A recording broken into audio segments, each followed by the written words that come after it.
What's going on, everybody? Welcome to the 20th, that's right, 20th overall episode of Comics and Chronic. I'm one of your hosts, Anthony Iannaccio, and joining me as always are my co-hosts, Jake F.H. and Cody Walaka Cannon. What's going on, guys? Woo! Well, I'm excited, guys, because on today's episode, we have the honor of interviewing a writer-producer best known for his work on American Dad and Community. He's also the co-creator of the new animated series Marvel's M.O.D.O.K, which premieres tomorrow, May 21st, on Hulu. He is the mental organism designed only for comedy or comics or perhaps chronic. Please welcome to the show, Jordan Blum. And by the way, honor is a bit much. I make cartoons with dick and fart jokes. Like it's I'm not saving that's right lives up our here. alley. Yeah, I'm not changing the world here, but it's good to be here. Thank you for having me. So I guess to get started, what we usually like to do is take a little hit of something and then jump right on into it. All right, let's see how this 2-year-old vape that's been sitting here goes. So, Jordan, what got you into comic books? My dad, I think, he immigrated from Israel when he was really young. He learned to read English and speak English through comics.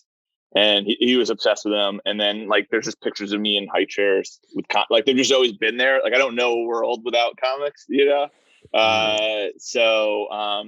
then obviously, growing up in the 80s, I was buying the Secret Wars comics and getting the action figures, and the same thing with DC and superpowers. And, it's been a love affair. And then as I got older, I wanted to be a comic artist.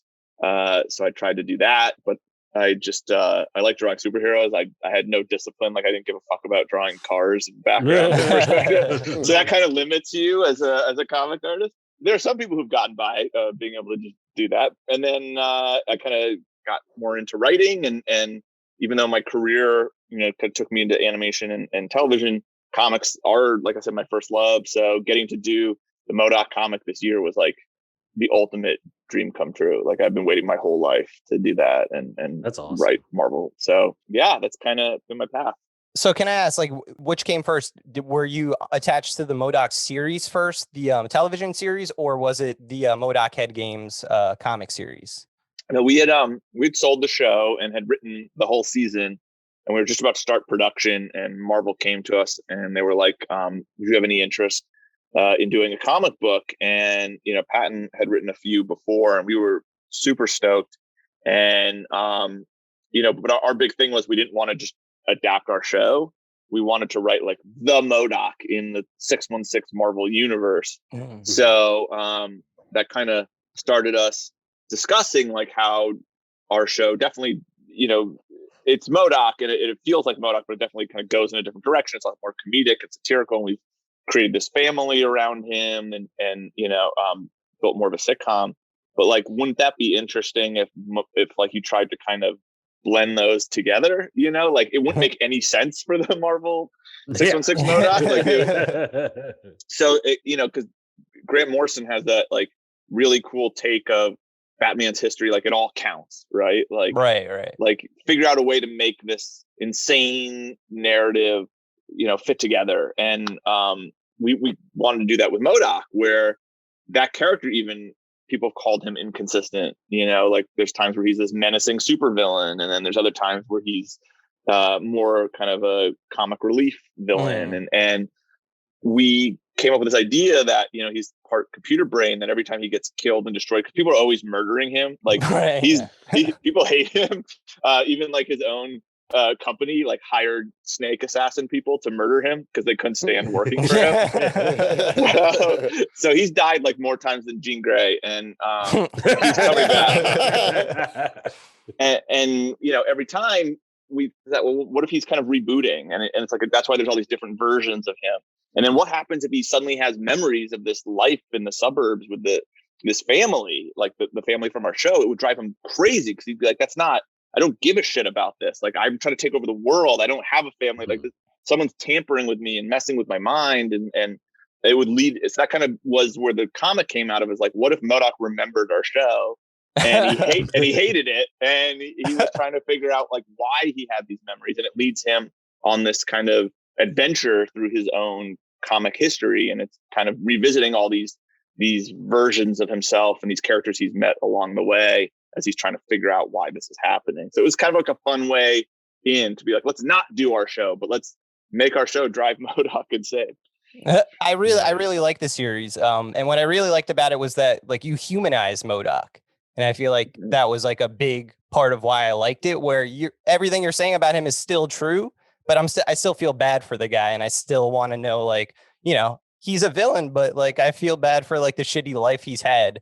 And I feel like you did a great job of just making me feel that way. Is that something you would like to see done to another villain in the Marvel universe or another character in general?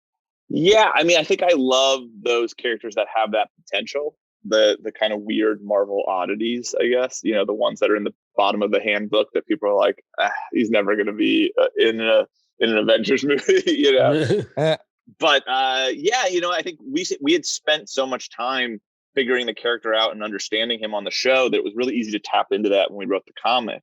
And to us, because we had to figure out what makes M.O.D.O.K human. And you know, he's kind of this tragic character. He's like this guy who got experimented on and turned into a monster, and they were going to kind of enslave him, and he broke free. And you know, he's got this computer brain, and he's very capable, but he's very self-conscious that he's not the best villain, that he's not Dr. Doom. It drives me fucking crazy. And, you know, he's got all this self-doubt. And I was like, well, that's super relatable, you know? Once you kind of tap into that, it's easy to kind of figure out who these people are, what their voices are, and why you want to, you know, go on a journey with them. To keep going on that, so I thought it was really interesting at the end of, I guess there's an afterword at the end of the 4th issue of the miniseries, and you say that M.O.D.O.K, I guess it's written by you and Patton, but it says M.O.D.O.K is a lot like Batman. Can you speak on that a little bit? Said no one ever. But yeah, I mean, it was us talking about that thing before, that he's been, you know, people say, oh, he's like inconsistent, or I like this version of M.O.D.O.K, I don't like this version. And, you know, I think the character, between the design and like the things we were just talking about, like what makes him M.O.D.O.K in both comedy and drama and horror or whatever, you know, if you get those things right, the character's flexible and he can be interpreted a lot of ways. And I think Batman is that too, right? Because you got like Adam West Batman works, and you got, you know, Batman animated series, you got Frank Miller Batman, you know, you got Christopher Nolan Batman, you got Brave and the Bold, you know, Saturday morning cartoons. And none of Lego Batman, you know, none of them are bad takes. They all feel like Batman, and none of them are wrong, or none of them are better than the other. You know, they're all great Batman movies or TV shows or video games, or whatever. And you know, that was our thinking, is that like M.O.D.O.K works that way too, where I was too old for it, but people said they grew up with him on like the Superhero Squad, where he's like a little child version, like I know what you're talking about. Yeah, it looks very it's those Marvel, they're kind of oversized, they look cutesy. There's a lot of episodes of that show. I find it really creepy, because they're like, are these like deformed people, or are they children? Like, I never got it, but he's in it, and people are like, oh, I love M.O.D.O.K from that, or like, I remember watching him in that Iron Man cartoon where he was the size of a baby for some reason. And like, you know, people, or the video game that just came out, that Avengers one, they're like, that's my M.O.D.O.K. He's the main villain. Yeah. But I think all those things keep the essence of the character, you know, alive. And that's why he works in all of them. And that's why people are attracted to him, you know? So I think that was kind of the idea we were trying to get across. Nice. I'm not even sure. And I want to ask you guys too, like I don't even remember, like, I just know M.O.D.O.K. I don't know what I saw him first in. He's always seemed like to be there. I don't know. Yeah, he's not a character I ever like got into or know that much about, if truth be told. Like, probably the most M.O.D.O.K exposure I will get will be be your show. Yeah, like MVC 3 maybe for me, honestly. Marvel versus Capcom. I don't know how much I really knew about him before that. I had the toy, the Iron Man toy, which was great. You squeeze him and he shoots like a little bolt out of his head or something. Awesome. It actually shows up in the show. He's holding a M.O.D.O.K toy, and it's that one in it.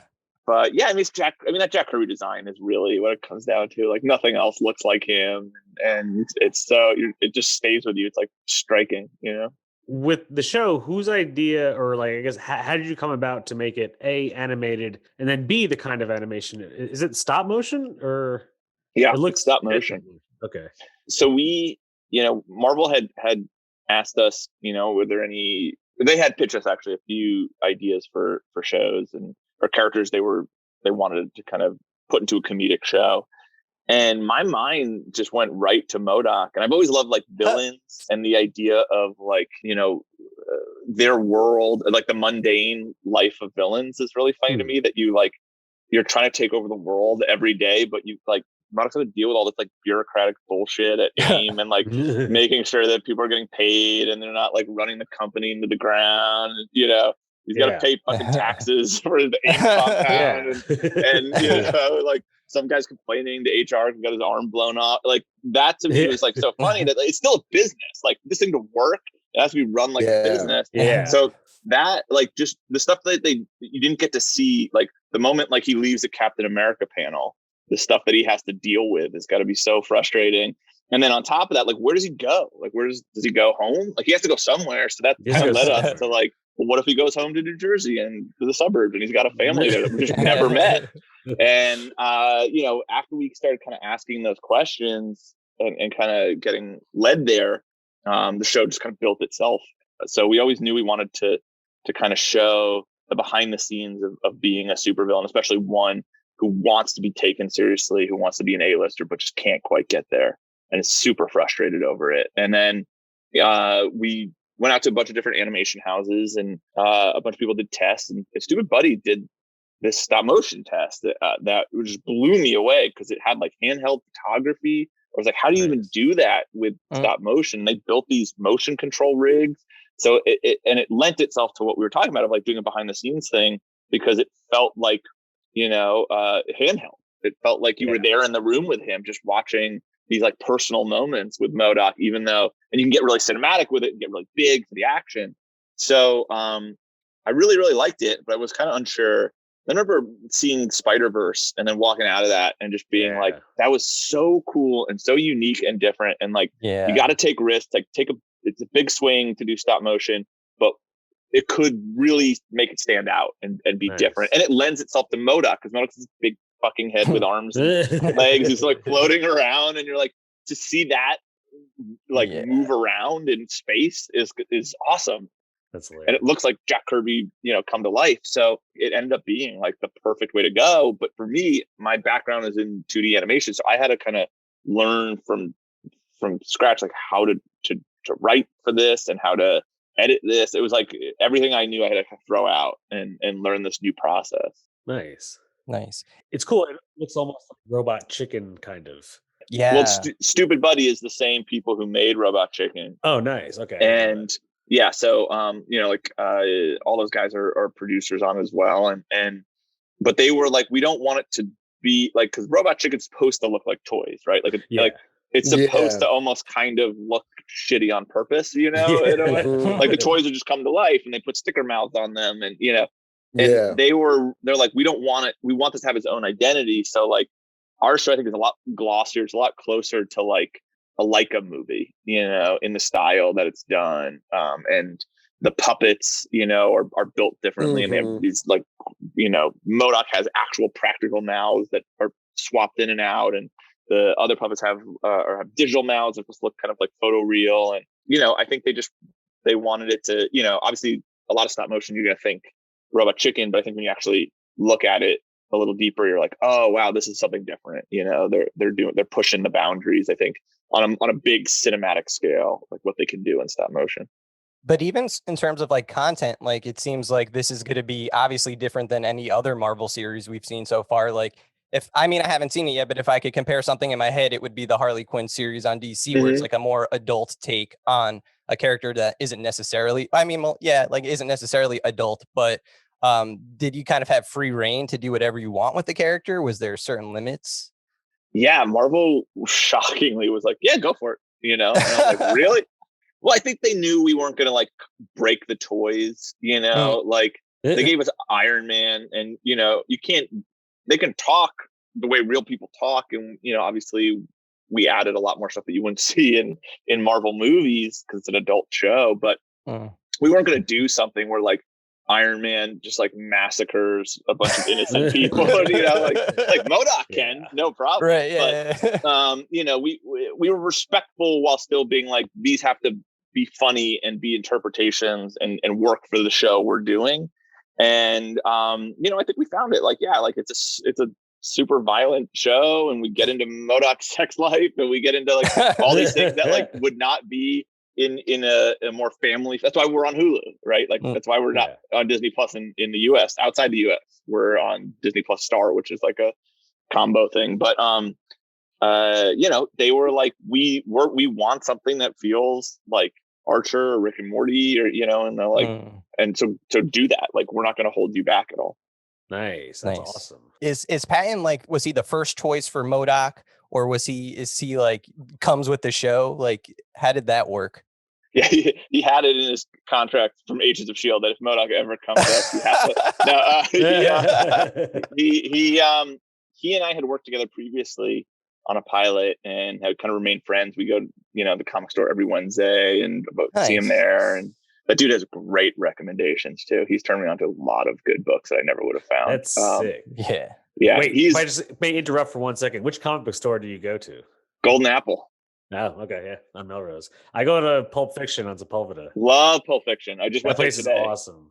Nice. I was fantastic store. Yeah, fantastic. Like the best trade selection I've ever seen. Oh my god. Yeah, no. Good back issues. Love that place. That one's really close to my home. I have like, I don't know, you guys have this, like, I get into relationships with, like, I almost treat my comic store relationships like almost more seriously than like some of the like dating relationships I have. Like, even like when they become inconvenient, you're like, I can't turn my back on them. Like I remember in college, I was still having my books shipped from New York. I went to school in Ohio because I didn't have the heart to like break up with them, even though I was like secretly on the side going in to the local comic store and like starting to buy stuff there, and I felt like I was cheating on them, and I was just doubling the amount of comics I was buying and like going broke. And then like I had the same thing when I moved out to LA. I was having my Ohio one then shipped there, like I'd switched over. And it's similar with Golden Apple, who's been is such a good store. But I used to live in Hollywood, so I've been going there for years, and I worked usually in that area, so it wasn't that inconvenient to head over there, except during the pandemic where I'm driving like a half hour to go get my comics. But I'm loyal, and we did a signing with them. They're going to do a whole big M.O.D.O.K thing, so I have a good relationship with them. But at the same time, I'm always like, what's this one on Sepulveda over here? And, let me dig around here, and then I just end up buying stuff everywhere, and all my money goes to comics. But but anyway, sorry. So Patton and I, go there. Patton's like the real deal, like up on everything with his comics continuity and all that. And, I had come up with just kind of the basics of this idea and went to him, and I was like, you want to do this with me? And then we just built the show together, always with the intention that he was going to play M.O.D.O.K. It's like so perfect. So perfect. He said, he's like, it's the role I was unfortunately born to play. Like there was art of him as M.O.D.O.K. for years before this ever got announced. Like before like we even fan went art or actual fan like, art, conceptual art. Oh, nice. Yeah, no. Fans just were like, "You're M.O.D.O.K," and he's like, "Great." And we just brought his face as M.O.D.O.K. So he showed me, and he's like, "I already have part of me. We could take this into the pitch," So I thought that was really, really fun, and it was great because he was in the room, and you'd be like, "Oh, I don't know, is this line gonna work?" And then he would just say it as M.O.D.O.K. Like, yeah, okay, M.O.D.O.K's right here, and that made us all laugh. That's perfect. It's good, It was really easy to write with M.O.D.O.K. in the room. Nice. That's awesome. So even John Hamm, I thought that was a great, like, I would love to see him as a live action Iron Man. The cast could work, it seems like it could work equally as live action if you had to do the same thing. Yeah, it's funny how that works out that way. Yeah, with John Hamm, we were like, okay, they just killed Robert Downey Jr. We can't get him. Who do we do? And we were like talking, we're like, who if like people fan cast? Like, wouldn't that be really funny if we did that? And we were Pat was like, should we go after Tom Cruise? I was like, all right, let's be a little realistic. He was supposed to play him right in the 90s. He was cast as Mhm. Tony Stark in the 90s. Oh And man. they were developing it, and it just never happened. And then I was like, oh, everyone's like speculating, like, John Hamm could be, if they rebooted, it would be John Hamm or something like that. And like, I think John Hamm's one of the funniest dudes ever. Like, I love him in Bridesmaids. And like, I feel like he's just as good of a comedic actor as he's a dramatic actor. Also, weirdly Yeah. enough, like, Mad Men was the most referenced show in our writer's room. Like, it wasn't a comedy. We were just always talking about Mad Men the whole time. I don't know why. And actually, you'll see there's stuff like worked in for Mad Men, which is funny. In like the same episodes that John Hamm's in. But Nice. we were just huge fans of him, and Patton's friends with him, and he was totally down. And he's perfect because you're like, oh yeah, John Hamm's Tony Stark. That makes so much sense. And he kind of brought his own energy to it, and kind of played him a little more of like he's just kind of over it with M.O.D.O.K. And M.O.D.O.K's like, it's a very one-sided relationship. Where I was like, we're arch nemesis, right? And he's like, I don't know, man.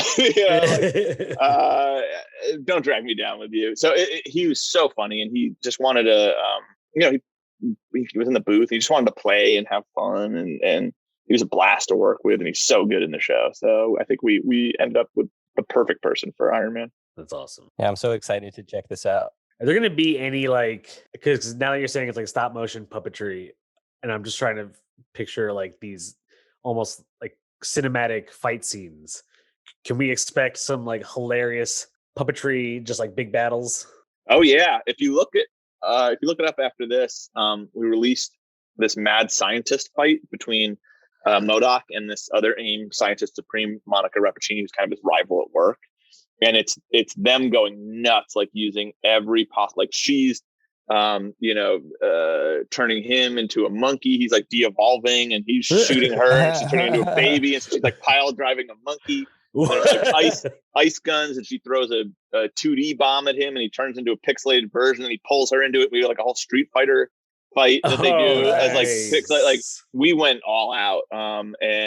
And that's a fun clip. That'll kind of give you a sense of what we're going for when they do battle. They battle hard. Nice. I love that scene in the in one of the Head Games issues. No, in the first issue, where you see M.O.D.O.K. come out like with all the weapons. He's dressed as Ant-Man. Yeah, I think he has like a Spider-Man like gauntlet thing. It's awesome. Yeah, that was kind of inspired by this fight. Is like, let's do the comic book version of that, because I love him and Monica fighting each other. So all the ideas that we didn't use in the show, we did in the comic, where she's like Hulk. She shoots herself with a banner boost, and she gets the big Hulk arm. Yeah, and punches him through like multiple floors, and he's using like the claws, sonar thing against her. It was really fun. Like we told Scott, we're like, load him up with everything that you can think of. So he was like Wolverine claws and just seeing a giant head like armed to the teeth with Marvel Universe tech was really funny to us. Yeah, I loved it.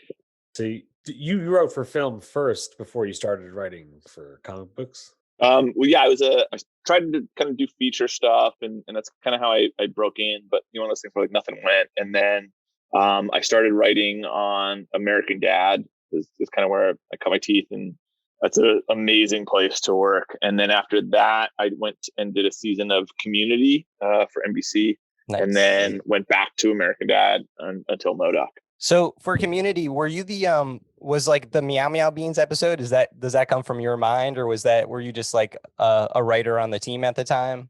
Yeah, it was. I think like the idea for the episode was Dan's idea, and then we would kind of go off and break the story with a few other writers, and he'd kind of come and give input, and then he rewrites a lot, so he kind of took our script and put his spin on it. But it's like he's a genius. They're like, this is awesome. And then it was just so fun to like be on set for that and get to work with those actors. And it was a really talented cast and crew to get to work with. And it was a blast. I'm glad I did it though earlier in my career, because those hours were killer. But I was sleeping at Paramount under my desk for like weeks. But it was just kind of, that's the energy of the show. And you work all night and you run to set, and it's fun. It was a blast. Nice. It didn't really click with me until, but like I've watched the trailers and I had seen the fight you were talking about, but you mentioned sitcom earlier, and I feel like once you said that, like a light bulb just went off, and you can almost see in like the color scheme and kind of like the pastels and stuff like that. It does have like a very sitcom-y vibe, which I don't know. It's just super interesting to see a villain like M.O.D.O.K go that route. Yeah, we wanted to kind of just give you the shape almost of a sitcom, and then we wanted to blow it up and subvert it because, there's enough Simpsons and Family Guys and, American Gods, all this stuff. Like, they're all great shows. We didn't want to just repeat it. So we were kind of talking a lot about, like, what are the things that we'd want to do differently, especially because TV's changed since those were created. So, like, one thing, even with M.O.D.O.K's wife, Jody, like, you always see the sitcom mom and she's like, oh, Peter, or whoever, like, you idiot, I forgive you. And you're like, no woman would ever tolerate that bullshit. Like, any of these morons. So, in our pilot, it's that kind of setup, but the wife's like, yeah, we're done. Like, you need to move out. Like, I'm tired of your fucking nonsense. Like, you're a terrible husband. So M.O.D.O.K moves out of his house in the second episode. He moves into like this super shitty studio apartment in like the bad side of town with his robot. So right away he's like, it's like a divorced dad's story. It's not like, oh, you kids, I forgive you, kind of thing. And the other thing is that a lot of those Fox shows, they were made to be on networks where you have one a week, and you kind of and they were meant to go into syndication. So you kind of tell your story and you wrap it up at the end, right? And then it's like a reset at the next episode. And we didn't want to do that because, like, we all watch very heavily serialized television, and we wanted our characters to like change. We didn't want them to stay the same, So the characters grow and they have arcs over the season, and it's a lot of kind of setting up and paying off. We have a big bad. Like, we wanted to feel like a Marvel show, right? Where you have like a big bad of the season, and there's this big growing thread, and M.O.D.O.K's got to fight that, and he's got to be a different person by the end of the season. Like, he's not going to just always be who he was when we started this. So that was kind of a fun thing, is that we kind of wanted to make you think you're in for a normal sitcom, and then blow it up completely and tell something that feels a little more real. Like, people are messy. They don't forgive you. You don't like fix the problems with your dad over a hug and a lesson learned. You're like, I fucking hate my dad, and it's going to be a long journey before I ever forgive him. So that's kind of what we wanted to do with the show. So I think, people will be surprised at some of the twists and turns that it takes. And also that, like, it is, like you guys, like, it's a ton of jokes. It's super funny. It's super fucked up, but it also has like a lot of heart, I think, to it. Like, there's some real moments in it that I'm as excited about as the comedy and the jokes. Like, it's super absurd and insane. I mean, look who it's about. But at the same time, we wanted to make you care about these characters, so that you're not just like, because to me then it just gets boring. It's like joke, reset, kind of thing. And so, I think that's a fun thing, and they've done that, really well on things like Harley Quinn and BoJack, and I think a lot of more recent shows. Yeah, I just like the idea that M.O.D.O.K, this mass murdering supervillain, even has a wife, and for her to like like that, she obviously put up with a whole lot of this shit to say, oh, I'm done with your, which she called nonsense, and it's like, destroying the world is just nonsense to this woman. What does that say about her, honestly? Yeah. Well, that's like a really fun thing, because you only see her a little bit in the pilot, and then it kind of ends with her being like, I want a divorce. So then you're like, how does this relationship work? Like, why would anyone marry him? And we love that, like, that you're asking that. So the whole second episode is him being like moving his stuff out, and he's trying to plot as a supervillain, like, how do I win my wife back? So he's like, I know, I just need to remind her of this time where we were like really, close and in love, and we met in college. So we had missed this concert, the Third Eye Blind concert. So I'm going to steal this time machine from Shield, and we're going to go back in time, and we'll go to this concert, and it'll bring up these old feelings, and then it's a whole disaster, and they get trapped in the past. But then you get to see them watch their own lives, their younger selves, and you see like them falling in love and having a family, and suddenly you're like, oh my God, I think I get why these people love each other. Because if that doesn't work, you're like, what am I watching?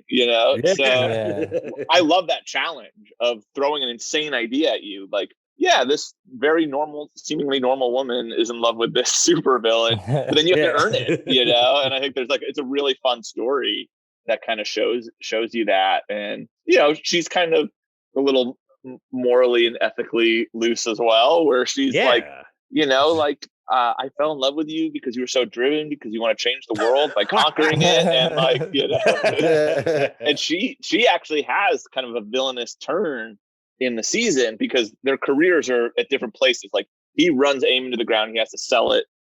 His career is like tanking. He's even getting demoted at his own company down to like the mailroom. And she's this like mom blogger, and her stuff. She has like a book that comes out, and like she's skyrocketing in fame. And she gets like really kind of seduced by it and starts dating Wonder Man, the Avenger, because he's like a famous actor. Oh, nice. Wonder Man's in the show. Nice. Yeah. So, and it's like M.O.D.O.K's biggest nightmare is like, he's dating fucking Avenger and Wonder Man. Like, you couldn't even date like a better one. Like, Wonder Man. Who's playing Wonder Man? Nathan Fillion is playing him. Nice. And awesome. He was supposed to play him, or played him kind of in Guardians of the Galaxy, like as a background gag or a cutscene or something. So we just stole James Gunn's casting, and I got his blessing. He said it was okay. And, nice. And Nathan is so funny. He's so perfect as Wonder Man. Like, you couldn't have gotten anyone else. So, since being like it's a Marvel product, can we expect like, or I don't even, this actually probably sounds spoilery. I'm just so hyped.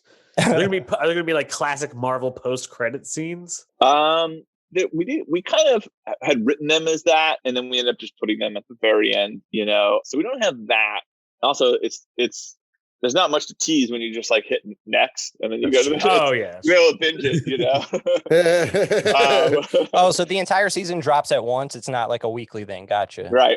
Except internationally it's weekly for reasons I'll never understand, but here in the US it is all at once. Nice. Oh, wow. Do you think there's any characters like that would just work better comedically, like M.O.D.O.K? Like, I feel like as soon as someone started to like make him a little humorous, that like made him more popular and just made him a more relatable guy. But are there any other characters you think, if we just made him funny, that character would make more sense? And yeah, I mean, I think there's a whole group, and we use them in the show, where like I've always loved the dudes who are like the blue collar working class villains, like the Rhino, or they're not gonna like take over the world. They have no interest in that. They're just like, I just want to knock over a jewelry store and then like go get a cold beer after. And I love those dudes because a lot of them are like weird like animal people, themed people in like really big loud costumes, and like you can try and make them grim and gritty, but there's a lot of Spider-Man villains too, like his Rogues Gallery, right? Or those guys. And there's a place in the Marvel Universe called the Bar with No Name, which is a supervillain bar, and it pops up all over. I think it was even in the Spider-Man game. And I've always loved it because it's like, sawdust on the ground, jukebox kind of bar where it's like everyone in these silly costumes sitting around like talking about their war wounds and like how much of a piece of shit Spider-Man is. So I love those guys. So we did a whole episode where M.O.D.O.K, it's like his first weekend without the kids. He's at his shitty apartment and he's like, frustrated. He's like, I gotta go do something. I should hang out with people like me, like real big villains. So he tries to go to this lounge for like super villains that's like high end, that's like the Leader and Mr. Sinister, like those guys are there. And they're like, fuck off, like you don't belong here. and he's like, come on, let me in. They're like, all right, steal Captain America's shield and then we'll let you in. And they're just like giving some task to like get rid of him. So the person, the concierge, or the door person is like, hey, usually people who are humiliated go to the Bar with No Name. You should go check that out. So he goes there and he meets all these characters like Angar the Screamer and Armadillo, all this fun animal. And they're just these losers. And he gets this idea that he can use them as like cannon fodder to go steal Captain America's shield. So he'll promise them the heist, but just end up using them as like human shields to break into Avengers Tower. And it's like a whole night out. It feels like Superbad, that episode, kind of like everything goes wrong, like they never even get to the heist because like one, there was this guy Tenpin who was exploding pins, but he sold them to a pawn shop, so they gotta go there first. And then they gotta go deal with like Armadillo's, thinks that another supervillain is sleeping with his wife, so they have to go put out that fire. And like M.O.D.O.K's just getting more and more frustrated, but he's starting to like see himself in these guys. And it's just this fun episode where it's like, you keep hearing about this heist, but it never happens. It's just like a story about M.O.D.O.K making friends in his 40s and like bonding with his dudes. And then like they even fall asleep on the way to Avengers Tower on the subway, and they end up at like Coney Island and just watch the sunrise. Like he's like, oh, I fucking blew it, and they're like, no, that was like a fun night, man. We got to do all these things. So. I love those guys, and like if I could write a spin-off, it would be for just that bar and anyone who walks in, because I think that world of like, I put on my costume, I go out, I try and knock over the store, Spider-Man shows up, now I got back problems, like fucking hanging there with webs for 3 hours waiting for the shit to dissolve so I can go home. I love that, where it's just like, it's just a job kind of villain. Yeah. The best part about Spider-Man villains is like they hate him on a personal level because like, I mean, they could probably hear it in his voice, but like at the end of the day, like he's this teenager who's just an asshole while they're fighting. He's like, "What's up, you fat fuck?" And it's like the Rhino, and then so when they're all like, Spider-Man, it's just like a personal level of like hatred for this little shit smart ass kid. Yeah, he's like mocking them and making quips and like joking about their weight and stuff. Cause it's like, when I'm Spider-Man, I get to be the Peter Parker I never was and stand up to the bullies and say the things I always want to do. And he's like picking on these like grown men. They're like, Spider-Man hates boomers. Yeah, that's a great take. Go pitch that to Marvel. I want to write an anti-boomer Spider-Man story where he's just a prick and you see it from like the Rhino's point of view. we had a spin-off idea, didn't you, Anthony? It was the Rhino. Oh yeah, Rhino and Sandman, but I've never seen it, so Cody would have to back me up on this. The movie Sideways. Sideways. Paul Giamatti and Thomas Ann Church, but Rhino and Sandman. No recasting needed. Yeah, exactly. Sandman falls in love. Questions everything. Yeah, that's great. I'd watch the hell out of that. Oh, I was thinking Spidey hates boomers, but then he like literally gave up his life and marriage for a boomer. So maybe he's overcompensating with Aunt May all the time. Oh, she's pre-boomer. She's like World That's War. True. Oh, yeah,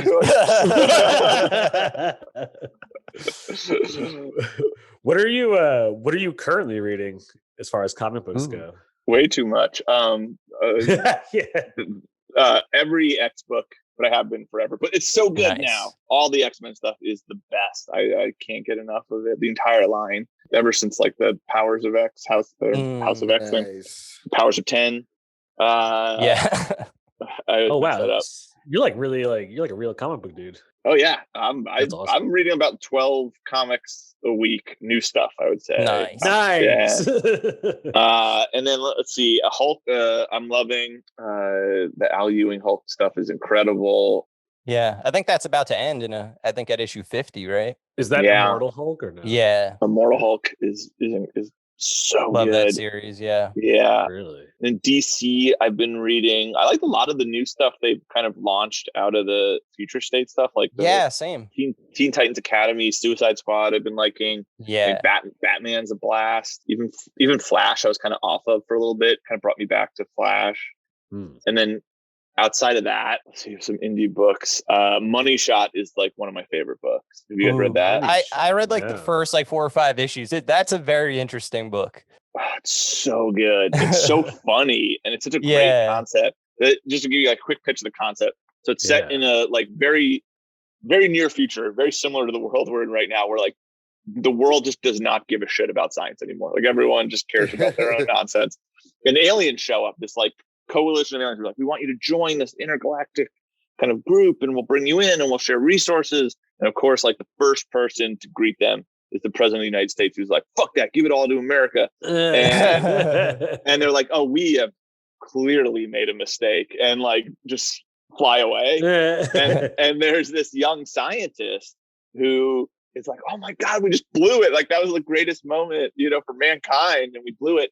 And she is like a grad student who's working on this like interplanetary teleportation thing. And she gets it to finally work. And then, of course, her funding gets cut because, again, no one cares about science. Like there's no value in it to the world. And she goes home and does the only thing she can, which is masturbate, right? Your dreams are crushed. So she's looking at porn and she's like, man, people are the weirdest shit. Like, this is like, people are like numb, to things.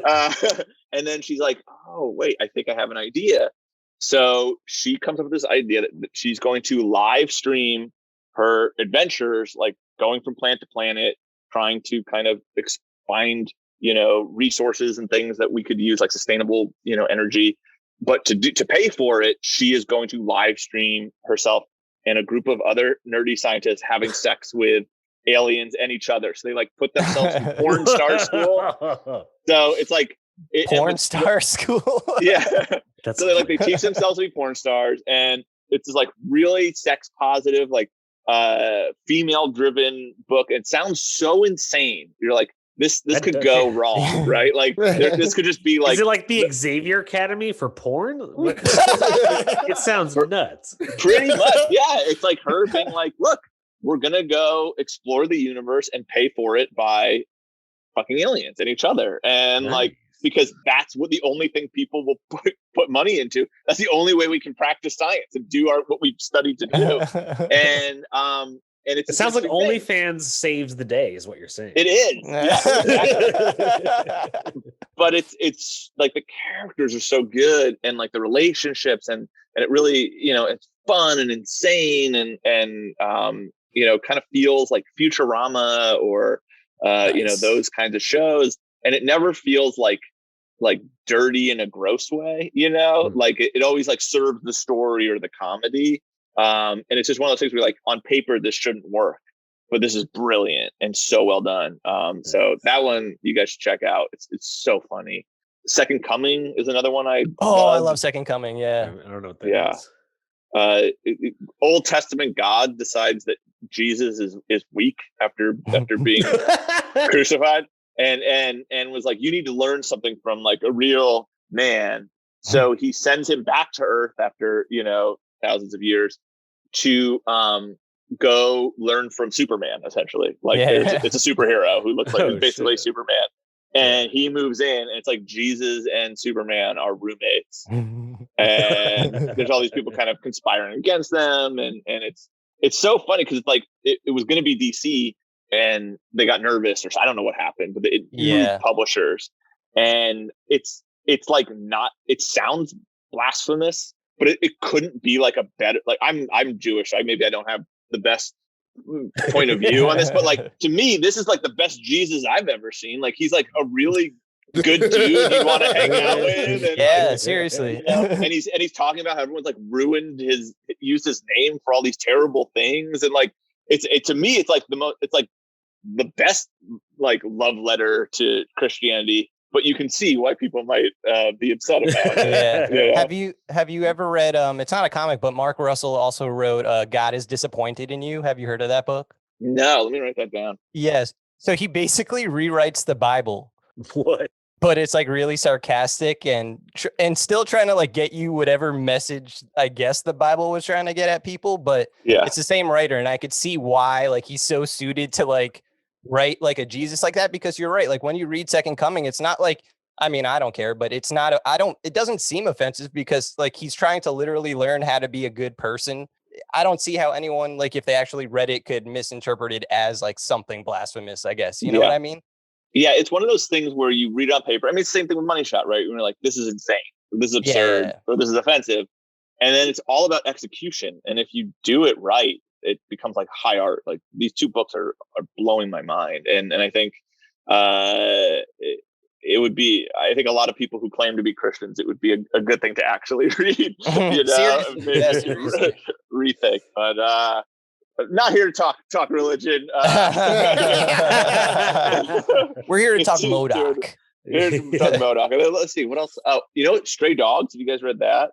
No, damn, man, you're giving me a run for my money. I like to consider myself like an independent connoisseur, but damn, it's an Image book. It's only 3 issues, I think, so far, and it's drawn like it looks like a Disney animated cartoon. Oh yeah, interesting. And it's written like that until you get to the twist. So it's like all these dogs who live with this guy, and it's a new one who gets brought in. And it's like, this is how things work around here. It feels like the first act of like, let me show you the ropes, kid. You're the new dog in town. And then she smells something of her previous master. And you know how dogs have like short-term memory, kind of thing. Yeah. It reminds her that her master was murdered and they're at the home of a serial killer. Oh. And it's dogs realizing it's a Disney movie where the dogs realize that their master is a murderer, psychopath, and it becomes a horror book about how did they escape and get out of there. But it looks and is written like a Disney movie, and it's so brilliant. Like I wish I came up with it. It's one of those things where you're like, "Fuck, that's a good idea." Yeah, damn it. Have you ever read? We discussed it on the show, Black Sad. Have you heard of Black Sad? Yes, that's another one. Like very similar, like done in that style, but it's pure noir. Like it's so good. I need to. We there's love more. Black Sad. I only read one of them. I heard there's like a whole bunch of. There's 3 trades. altogether. I didn't find that out until like a few months before we recorded a Black Sad episode. And so there's Black Sad, which the original one is just the Black Book. The middle one is like it takes place in New Orleans, and then the last one is Black Sad Amarillo, and it takes place in Texas, like in the Southwest. Okay, great. So they just kind of change up the locale for him. Yeah, but man, like that dude's art, Juan Juanjo Guardino. Yeah, his art is incredible. That's beautiful. Yeah, those are fantastic books. Oh, one more indie one, Maniac of Manhattan. Ooh, I read the first issue. Yes. Yeah. So that one is. Have you guys all seen like Jason Takes Manhattan? Yes. It's not what you want it to be. 90% of it's on a boat. He's just doing the same thing he always does. And then you get like 10 minutes of him just like punching people's heads off and stuff. Yeah, but like it's like, what if you took a serious approach to Jason Takes Manhattan, and it's about this like Jason kind of serial killer who like does these mass killings and no one can bring him down, and he keeps disappearing and popping up, and it's become like just part of living in New York is like, no, we had there's a whole squad that's out to get him. We had another, Jason murder spree today. You might want to take the L train instead, like, and it's about these cops who are like part of this task force trying to bring him down, but it's like done very seriously. And like, and I don't know, I thought it was cool as hell. Yeah, I mean, cool. Just like try to think about like if you're on like a train in the city and it just closed and like you're trapped in there with Jason, you're not getting off. It's like, the next stop's like 10 minutes away. You're fucked. And Jason Takes Manhattan, it's kind of corny, but like you're saying in the comic, it's just like terrifying. Are we talking about Jason like the 40s? Yeah. Oh, he's so slow, man. I would outrun him. If you were in a subway car trapped. Yeah. Sometimes New York, it's pretty busy. It's hard to get away from people. Yeah, it can get stuck in the tunnel. Yeah, slow foot. It traffic. Always gets stuck. Yeah, there's always train delays. When are there not train delays? You LA people. What about you guys? What are you excited about these days? Whew, what did I pick up yesterday? I have so many.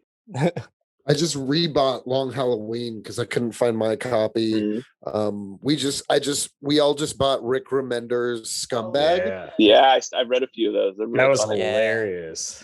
I've been really into this publishing company called TKO that I personally just like came upon, and they're putting out some really good stuff. Yeah, I've had. Was that one Sarah?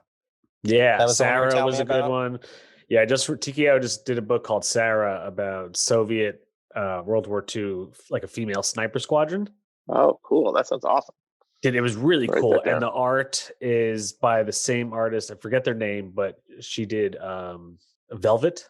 Did you read Velvet? Yes. That was Brubaker, right? Or am I thinking of a different book? Oh shit! Did Brubaker draw Velvet? Maybe I'm thinking. Or right? I mean, write it. He wrote it. Yeah, he wrote. Yeah, he wrote Velvet. And this artist name's I forget it, but he drew Velvet. It's great. Velvet was cool too, actually. I enjoyed Velvet a lot. I just the first issue is only out, but it's called The Silver Coin. Yes, I read that. That was really cool. I really like that. Yeah, I guess it's kind of like Ice Cream Man-ish, where I guess it's more connected to the coin, where each issue is going to be like a different writer, a different story involving it. Yeah, it's like that anthology horror. I kind of really like that. Like I remember for a while. I'm like, I want a long form story. And now I kind of really love, like, if you can do a good one and done story, in one issue where you give me a whole complete story, I get invested in the characters, and and you have this fun twist to it, then I'm in. And they've lined up some crazy talent for that book too. Yeah, I think the next issue is Kelly Thompson. She's great. Yeah, I like I think it just ended Crossover. That was kind of interesting by Donny Cates. That was just I guess he has all these like independent books that he's worked on that I've never really read, but he combined them into one thing. That's pretty cool. It like made me search out more of his writing. Yeah, he got to use a whole bunch of like image characters too. Yep. In the last Hit Girl, one. stuff like that. Yeah. I've been doing a lot more back issue reading too lately. I kind of I didn't grow up with like any comics community. I was like, I had a few friends here and there who read, but no one to really talk to about it. So I finally found some people in my late 30s who are kind of a lot of them kind of work in animation as well. And we are doing a Suicide Squad reread from like the very first appearance in Legends all the way through like the John Ostrander stuff to get ready for the movie. Because that movie, I think, is going to be, I have a feeling it will be one of my favorite superhero movies. Like every piece, every frame looks perfect to me of what I want out of that kind of stuff. Those little glimpses of Starro they gave us, I can't wait to just see. So excited for Starro. Who's a DC character you would like to write for? Blue Beetle, Booster Gold. Nice. Hell yeah. I would love to see Booster Gold done right, like whether it's animated or live action. He's a perfect character. Like he is ready for it. He's ready to go. To be adapted, and I think would work great in an animated show. And I love that friendship. That friendship's the best friendship in comics. Like those dudes love each other. I think it's like I can't get enough of them.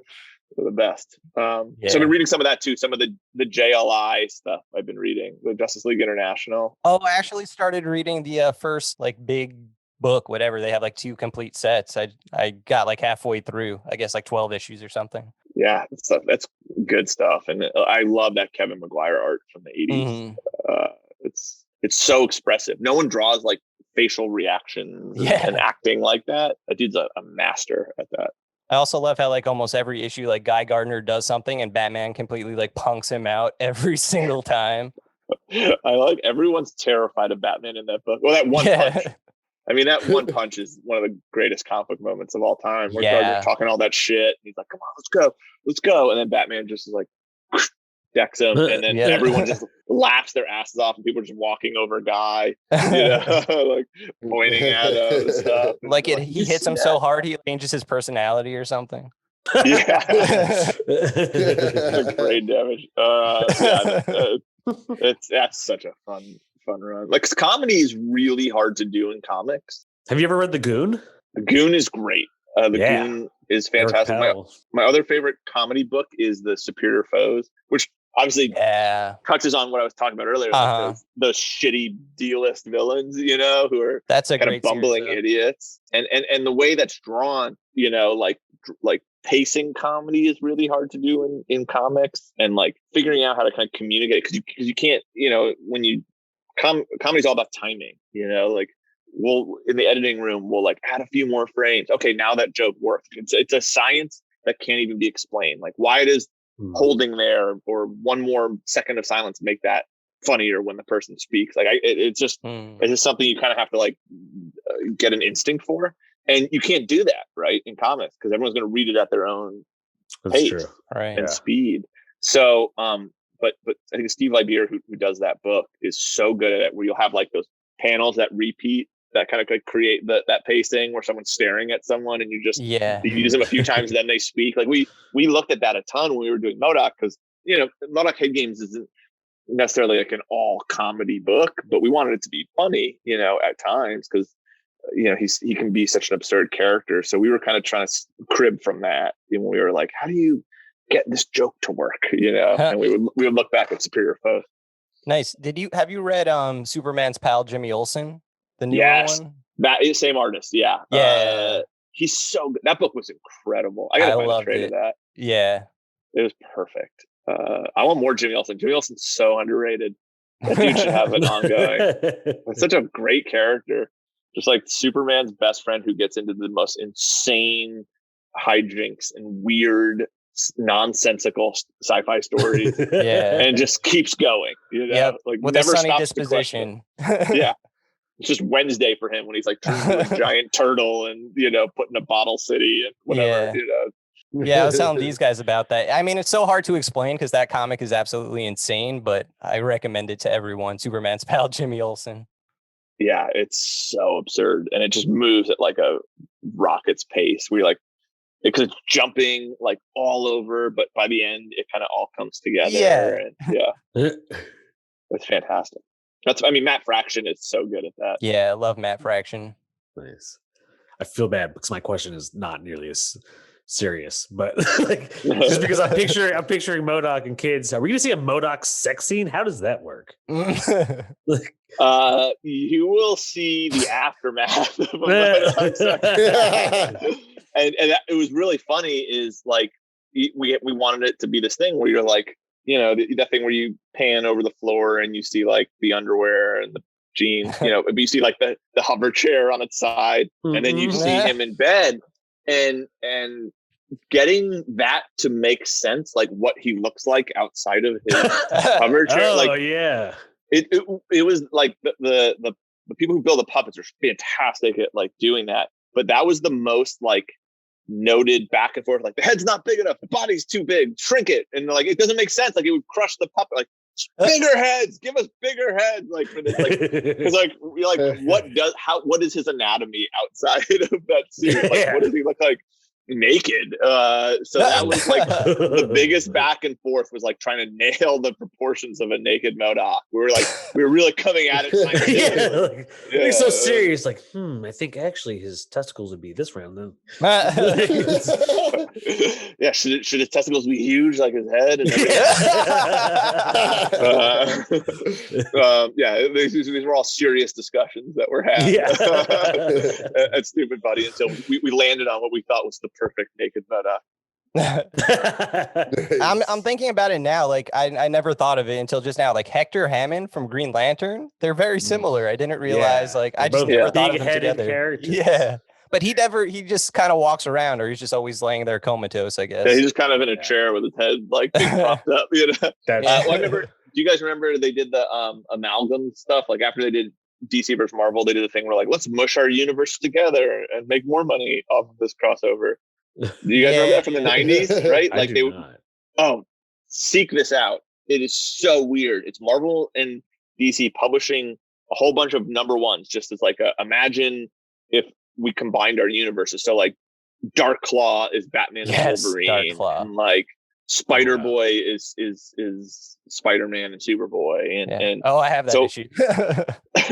And there's like JLX, that's like the X-Men and the Justice League. So they did, obviously they're like, okay, well we'll do a M.O.D.O.K Hector Hammond. I can't remember what the name was, but they just mushed the names together. So they are each other's counterpart for sure. I didn't know Jack Kirby designed M.O.D.O.K either until recently. I mean, that original M.O.D.O.K design is so like that face. It's unsettling. Yeah, it's creepy.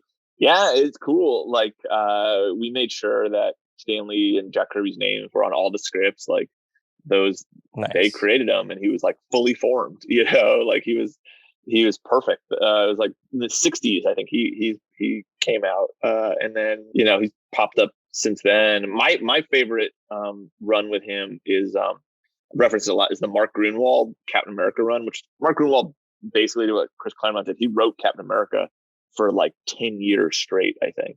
Wow. From like the 80s into the 90s. And he did the whole thing of like, M.O.D.O.K, AIM turning on M.O.D.O.K and being assassinated. And so we read a lot of that stuff. It's a really underrated run. But you get all these U.S. Agent, like all these characters who are being used right now. Nice. Battlestar, who was in it, the Power Broker, all that stuff's from Grunwald's run. So like a ton of the Falcon Winter Soldier stuff's from Grunwald, and we pulled a lot too from our show. So that's kind of like a hidden gem that weirdly people don't talk about because it's not like flashy, but it's like good comics, like for 10 years straight. And it has weird stuff like Cap Wolf where he turns into a werewolf. Cat Wolf. Yeah, like that's Grindelwald. That's some fucking bonkers next level thinking that I can get behind. I like Cap Wolf. I just like that name. Yeah. So I was gonna say, I know it's not connected to the MCU, but is like I had originally heard like Hulu was doing like 4 separate shows that connect to something called The Offenders. Is that still a thing that's happening, or? The 2 of the shows got canceled, and then and then Hitmonkey is still coming out, and Hitmonkey's really cool. I've gotten to see some of it. Oh, and so yeah, they're not doing The Offenders now, which is fine because none of us were really writing towards it. Like there wasn't like you gotta set this up, you gotta do that. Like Marvel is really cool about being like, tell the story you want to tell, and then we'll figure out it later. And then I was up to for running it, so then it was like we do some crazy shit at the end of the M.O.D.O.K. Like it's insane, the finale. So I was like, I just wrote myself into a corner. I'm gonna have to do The Offenders if this ever happens. How am I gonna get M.O.D.O.K. into that? Where we leave him? Things kind of changed behind the scenes, and a few of those shows went away, so that kind of The Offenders went with it. But no, Hitmonkey's really cool, and it was fun in that like we took kind of like a Lego Batman approach or Spider-Verse, where like we were saying earlier, like Grant Morrison's thing, like it all counts. So we pull from everything. So ours is more satirical. Like we're not limited to like it has to make sense in the MCU. Like we pull from the video games, mostly the comics, and there's MCU stuff like in it, but it's that like we'll grab from here and there and kind of make our own thing. And a really fun thing that came out of that was when I was at Marvel in New York, there is a person whose like job it is to like keep track of the multiverse on a spreadsheet. That's like, hilarious. Yeah, like every like universe, like 616 is the main one, and there's like Age of Apocalypse or whatever. Like everyone has like a designated number, or like the Spider-Man video game is its own number. So I got to pick the number. I got to pick my son's birthday. Awesome. We're 1226 in the official multiverse of the Marvel universe, which was really cool. That like it felt real. Like we count, we're our own world. This is canon. Yeah, canon, bitch. You can't take it. So that was kind of a neat thing, But who knows? Like, look, if Doctor Strange wants to open a portal to us in the multiverse of madness, I'm not going to say no. Oh, that'd be cool. Yeah, that'd be so cool.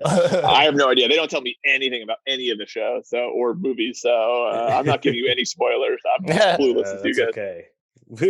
That's cool though. You still get to experience it. Yeah, it was kind of like even when I was consulting on the other shows like Dazzler and Tigra and Howard the Duck, and I was kind of like, this is gonna be a bummer. So I don't know what's gonna happen. Like I don't get to watch this as like a fan, Same thing with Hitmonkey. Like I know the whole season, but I want to just watch it. So, I want to see Howard the Duck. I read a few of his comics when Max did his run, and have you ever read any of them? Yeah, the Marvel Max ones. Yeah, the Marvel Max ones. Yeah, it's pretty hardcore. They were like strippers, like big. I remember just big rat strippers with like nipples hanging out, and Howard's like this drunk man just going to like brothels and whatnot. It was insane. Yeah. People forget Howard the Duck was like one of the biggest Marvel characters of the 70s. Like it was like him, Spider-Man, Hulk, and like Conan were like the best sellers. like Howard the Duck was like an A-list character, like huge. I'm not even joking. Like huge character. Book was on fire. And then George Lucas decides he wants to make a movie about him. Oh God! Yeah. And then that Marvel couldn't even publish them after that. Like they couldn't wash that stink off of that movie until years later. And I think Guardians helped bring him back a little bit, and then they did the series. Chip Zdarsky, I think, did it recently. It was great. But people forget like that was one of their like crown jewels of the 70s. He was outselling Howard Duck's outselling X-Men. Maybe not. X-Men probably rising in popularity in the 70s, but he's probably outselling Iron Man in the 70s. Like people forget that character was huge, and I think it's like a funny thing. But no, that show was great, and I got to read the really funny scripts. And Dave Willis, who did Aqua Teen, was running it. So like I was nerding out. I got to even be in a room with and it was so funny. Like we were about to have a table read, and I don't think I knew who he was. I think I just met him, but I didn't put like two and two together that he's Aqua Teen guy. He's like, hey, if you need anyone to do like some extra voices, I can do it. And I was like, okay, buddy, I think we're good.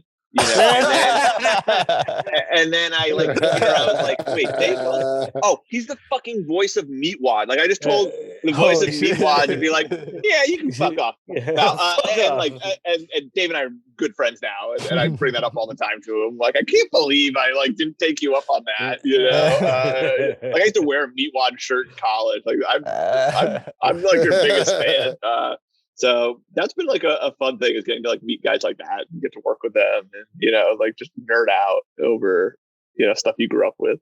It's awesome. What's one of your all-time favorite like comic books or comic runs? I love. Well, I'm a big X-Men guy, but I loved the Peter David like early 90s stuff where it was X Factor, where it was like Multiple Man and Strong Guy and Havoc and Polaris. It was like right around when Jim Lee X-Men stuff was happening. It was called Mutant Genesis, right, where they changed all the artists and writers on every book. And so it was Larry Stroman was doing the art and Peter David was writing it. And it was definitely like the comedy book of the X-Men, world. It was really funny. And it was like their government agent, their government mutant team, and they have to be celebrities and they don't know how to do it. And it took a lot of like D-list X-Men or B-list X-Men that I always thought had like potential. And then it's like, yes, these are actually amazing characters. Nice. So it made like Multiple Man one of my all-time favorites. Love and Multiple then Man, yeah. He's so good. But like that's where he's, like without that, he's nothing, That's awesome. and so that run like kind of defined him. And then I went back when I was a kid. The New Mutants covers, like the Bill Sienkiewicz ones, just terrified me. Like I avoided them. I knew New Mutants from like X-Force, but I didn't ever read the original series. And then I went back and I read all of them, and they were like, "Oh, this is my favorite run. Like I love this, especially the Bill Sienkiewicz stuff, the Demon Bear stuff, which the movie is based on, but doesn't really do a good job adapting. I would go back and read it. It's like 3 issues, but it's like his painting and his style is just next level. Like it's different than anything else you'll ever see. And I love those characters like Cannonball and Mirage are like 2 of my favorite characters. So that's a run I go back to a lot, is just go read old New Mutants. I didn't know right now until you just pronounced his name. I know who the artist you're talking about. I didn't know that's how it's pronounced though. No, in my head, I always pronounced it Cienzawick. Yeah, it's like there's so many people because you're like, oh, I guess this is how it is. This is how I'll just say it and learn it, and then it's like really hard to unlearn too. Like Fabian, yeah, that's crazy. I've never heard it pronounced until right now. Oh, okay. Yeah, cool. Sienkiewicz. But then I've heard other people pronounce it. I think it is Sienkiewicz. I've heard that, and I met him, and that's what I said to him. So yeah, it's a weird thing where you just keep reading people's names, but then you never hear it aloud, and then like, especially when you read it as a kid, and you're like, okay, this is how this is. Yeah, I mean, I follow him on Instagram, and I still don't know how to pronounce it. I was like, oh, Bill Cienzawick is what I told myself. Yeah. Weren't we talking about Mark Miller recently? And I thought like I heard someone pronounce it Millar. Millar, right? Is that the right way? I don't know. We don't know. I thought it was Miller. Like, yeah. I don't know. I always read it as Miller, but then I've heard people say Millar, so I really never. I think it is Millar. Oh, but what the fuck do I know? Well, that's awesome, man. Sorry, I had one more question, if you don't mind. I was gonna. Yeah, me and Cody were talking about before. Are you like a big hip hop fan by any chance? Yes, I am. Because I had seen you had posted a picture of like your newest MODOK, but there was like a Biggie Smalls MODOK. I was like, holy shit. Yeah. So that was an artist who I reached out. I saw he just put that up, and I was like, "Are you selling these?" And he's like, "Yeah, man. How many do you want?" And I was like, 3. So I bought them. I gave one to Stupid Buddy, and I think I gave one to Marvel. But I was like, this is like mixing my two favorite things. Like this is all going on Nice. display prominently in my house. Especially 90s hip hop. So Nice. Yeah. Nice. it was like tailor made for me. I was so pumped to get it. That's sick. Nice. Well, shit. Yeah. Thank you so much for coming on, man. That Yeah, was really seriously. cool. Thank you. Yeah, this was been a Yeah. blast. This Very was cool. so fun. Thank you for making me dig out my vape pen, and now I'm gonna have some more dad time to myself before I have to go hang out with my kids. Really looking forward to M.O.D.O.K, which Comes out tomorrow. It'll comes be out on Hulu. tomorrow. Yeah. Every episode. I'm going to be binging it. I hope you guys are too. And also pick up M.O.D.O.K head games. You could go to your local shop and pick it up. There's not a trade out yet, but The trade comes out in early July, and oh, the nice. first 2 issues are up on Marvel Unlimited. Maybe the third one will be by the time this airs, but you can start reading it there too if you're looking for it. Nice. Well, shit. Thank you so much for coming on, Jordan Blum. Really appreciate it. Thank you guys. This Thank was a you. blast. Yeah, man. we'd love to have you on again. Yeah. Absolutely. Hi, you're listening to Comics and Chronic, and I'm Jake FH. I'm Cody Cannon. And I'm Anthony Iannaccio. And you can tune in every Thursday to hear new episodes of Comics and Chronic. And make sure to follow us on Instagram and Twitter at Comics and Chronic. That's comics, the letter N, Chronic. We'll see you guys next week. Woo! Peace.